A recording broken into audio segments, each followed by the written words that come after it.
कथा प्रारंभ करें। कल आपने सुना भागवत सुनने से क्या मिलता है। दरिद्रस्य क्षयी रोगी निर्भाग्य पाप कर्मवान अनपथ्यो मोक्ष कामाम शृणो याच कथाम्यमाम। भागवत सुनने से वो सब मिलता है जो दुनिया में कोई हमें नहीं दे सकता, कोई भी नहीं। जो भी वस्तु तुम्हें नहीं मिली है और अगर कोई वस्तु तुम्हें चाहिए तो भागवत सुनो, नियम के साथ, अनुष्ठान के साथ तुम्हें मिलेगा। एक फैमिली मेरे पास आई, ठाकुर जी हमारी शादी को 20 साल हो गए, कोई संतान नहीं थी। आपकी बात पर हमने यकीन किया, हमने भागवत सुनी पूरे नियम के साथ। 20 साल बाद हमारे घर का चिराग हमें प्राप्त हुआ है, 20 साल बाद हमें पुत्र मिला भागवत सुनने के बाद। किसने किया चमत्कार? ठाकुर जी ने, भागवत ने। न तुम्हारी औकात है न मेरी औकात है, ठाकुर में वो दम है, भागवत में वो चमत्कार होते हैं। आजकल मेरे को बड़ा अजीब लगता है, लोग सोचते हैं, चलो छोड़ो, अजीब है दुनिया भाई। जहां पर झूठ है, जहां पाखंड है, जहां ड्रामा है, जहां दिखावा है, पब्लिक वहां दौड़ती। हम ये बीज मंत्र तुमको दे देंगे, तुम्हारे पास धन आ जाएगा, लेकिन इसके बदले में तुम्हें हमें 11,000 रुपए डोनेशन देना होगा। अरे जब तुम हमसे 11,000 रुपए डोनेशन ले ले हो तो वो बीज मंत्र तुम्हारे काम नहीं आ रहा है क्या? तुम ये बदल लो तुम्हें ये वो मिल जाएगा, तुम ये बदल लो तुम्हें वो मिल जाएगा। अरे राम बजो, क्या है ये? धर्म के पथ पर चलो, तुम्हें सब कुछ मिलेगा। भगवान की उंगली पकड़ के चलो, तुम्हें सब कुछ मिलेगा। इस दुनिया में ऐसा कुछ नहीं जो तुम्हें ना मिल सके। शर्त सिर्फ इतनी है, उंगली ठाकुर की पकड़ो, गोविंद की पकड़ो और चलते चले जाओ इस पथ पे, अवश्य मिलेगा तुम्हें। जो चाहते हो वही मिलेगा, लेकिन उंगली गोविंद की पकड़नी होगी तब मिलेगा, ऐसे नहीं। ध्यान रखिए इस बात का।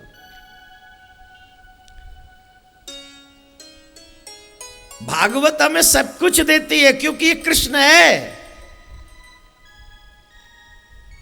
प्रत्यक्ष कृष्ण है वही।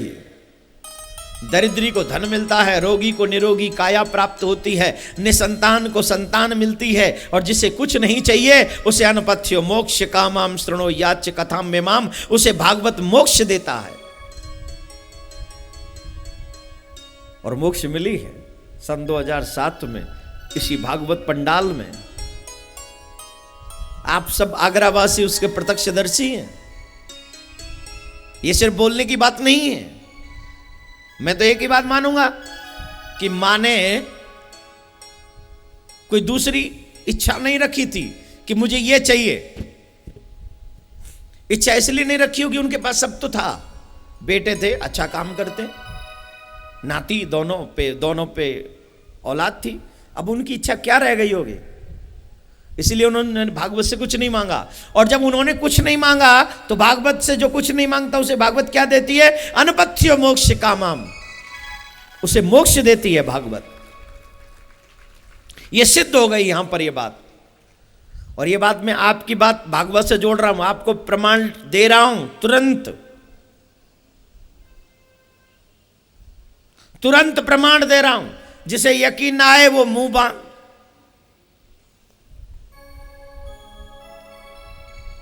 प्रैक्टिकल हुआ, हम सबकी लाइफ में प्रैक्टिकल हुआ।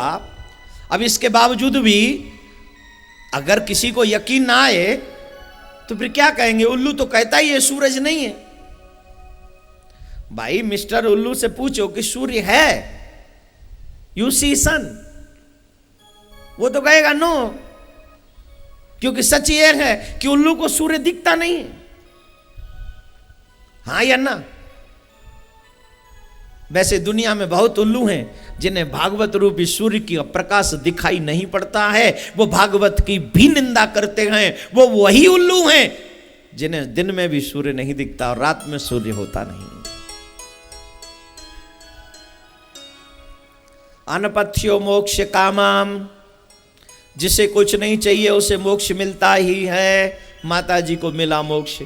और ये वो उनके अंतिम शब्द याद करिए, क्या कहा था उन्होंने?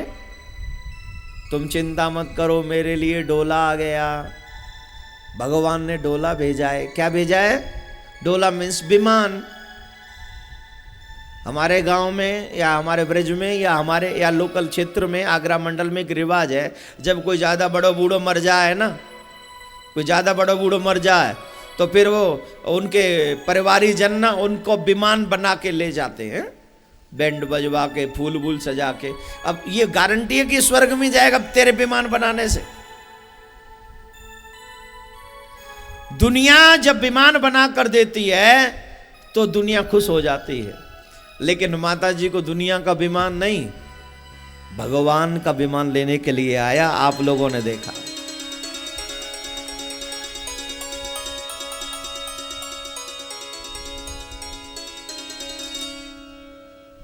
तो प्रत्यक्ष है, प्रैक्टिकल था। जिसे कुछ नहीं चाहिए उसे मोक्ष मिलता है। अनपथ्यो मोक्ष कामाम शृणो याच्य कथाम्यमाम। जिसे दुनिया की कोई वस्तु नहीं चाहिए, भगवान उन्हें मोक्ष दे देते, भागवत उन्हें मोक्ष दे देती। शर्त सिर्फ इतनी है कि इसको नियम, विश्वास, श्रद्धा के साथ सुना जाए, बस। नियम के साथ विश्वासम फलमदायक। जब तक विश्वास नहीं होगा फल नहीं मिलेगा। आजकल भगवान पर भी विश्वास नहीं, मांगते भी उसी से हैं और उसी पे विश्वास नहीं है। मांगते हम भगवान से ही हैं, हे भगवान जी हमें ये दे देना। आज के अभी देखो, जब रिजल्ट आएगा ना तब ये बच्चे भगवान के मंदिरों में ज्यादा संख्या में बच्चे जाएंगे। हे भगवान अच्छे मार्क्स दिला देना है, नहीं तो डैडी बहुत कुट देंगे। क्या कर देंगे डैडी? कुट देंगे। क्यों कुटेंगे? पूरी साल क्या किया? इतने टेलीफोन के बिल आ गए हैं। हाँ जी।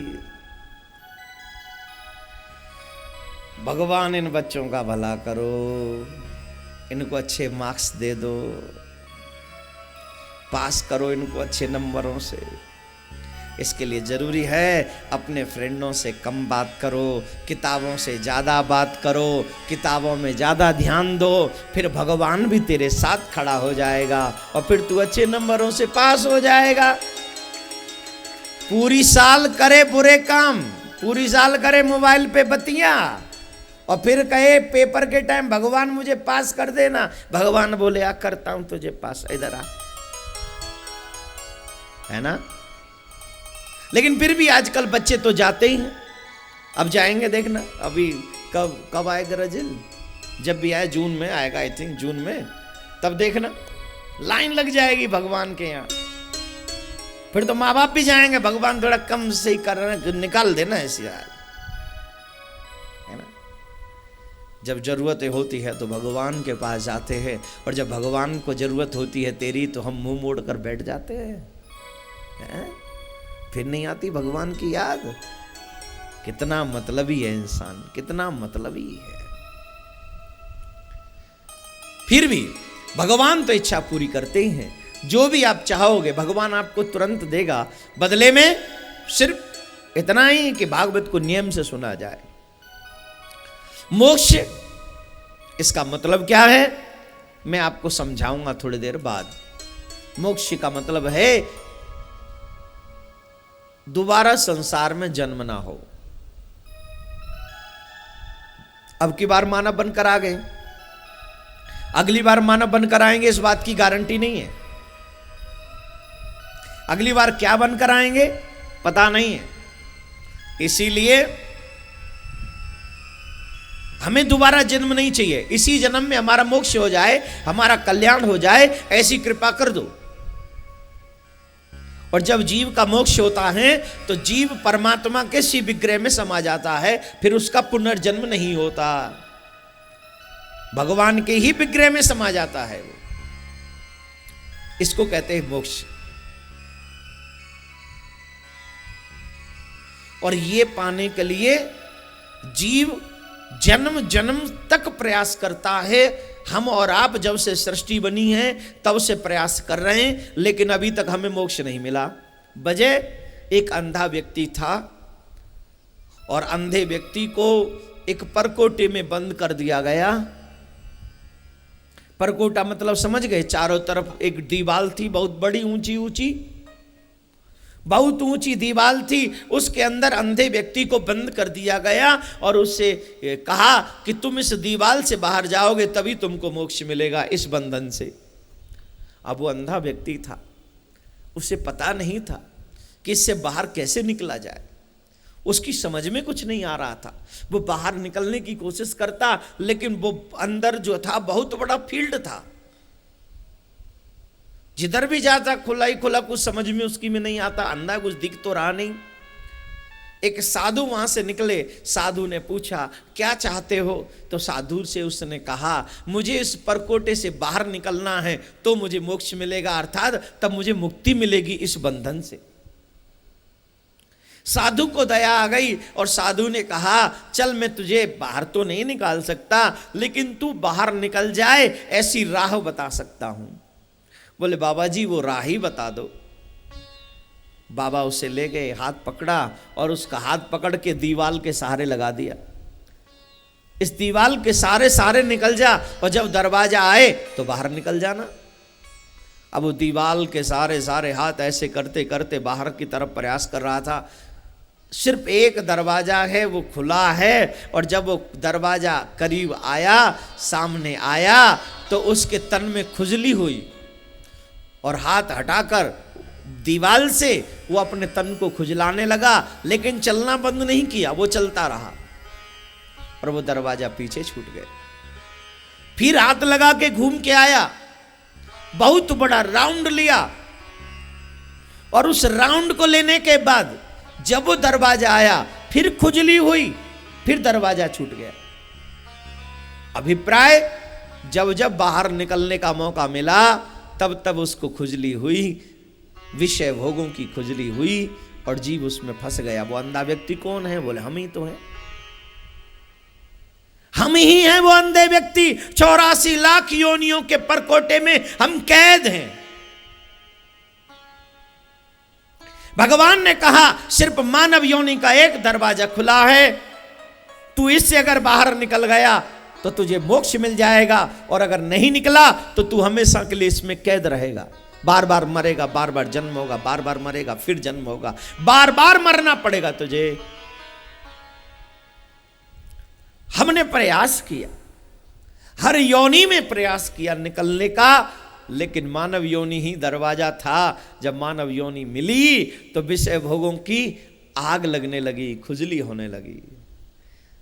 मेरे पास सोना ज़्यादा होना चाहिए, मेरे पास रुपया ज़्यादा होना चाहिए, मेरे पास बंगला बहुत बड़ा होना चाहिए, मेरा परिवार नामी ग्रामी होना चाहिए, मेरे पास बहुत बड़ा पद होना चाहिए। इन्हीं विषय भोगों की खुजली को मिटाते मिटाते पूरा मानव जीवन भी निकल जाता है और फिर उसी परकोटे में फंस जाते हैं। मोक्ष नहीं हो पाता है, कल्याण नहीं हो पाता है, वहीं फंसे रह जाते हैं। बोलो राधे राधे।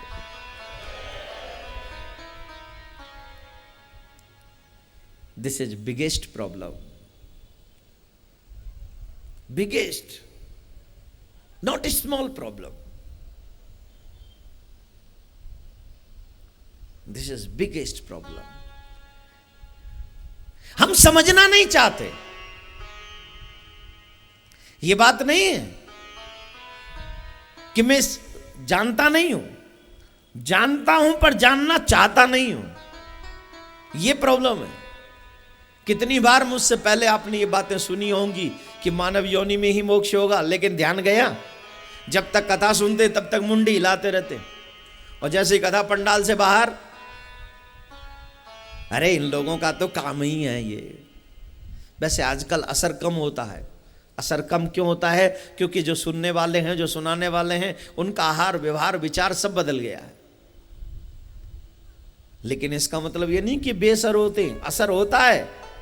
पहले 100 में से 90 पे असर होता था, अब 100 में से 10 पे असर होता है। लेकिन आई एम लकी कम से कम इतने हजारों की संख्या में हम 10 लोग तो सुधार पाते हैं कथा में। हमारे लिए यही सौभाग्य की बात है। हम सब नहीं सुधार सकते, सबको नहीं, लेकिन 10 जरूर सुधारेंगे। और वो 10 नहीं सुधरेंगे, 10 सुधरेंगे तो और आगे 10 सुधारेंगे। वो एक चेन बनेगी, एक दूसरे को सुधारने की चेन होगी वो।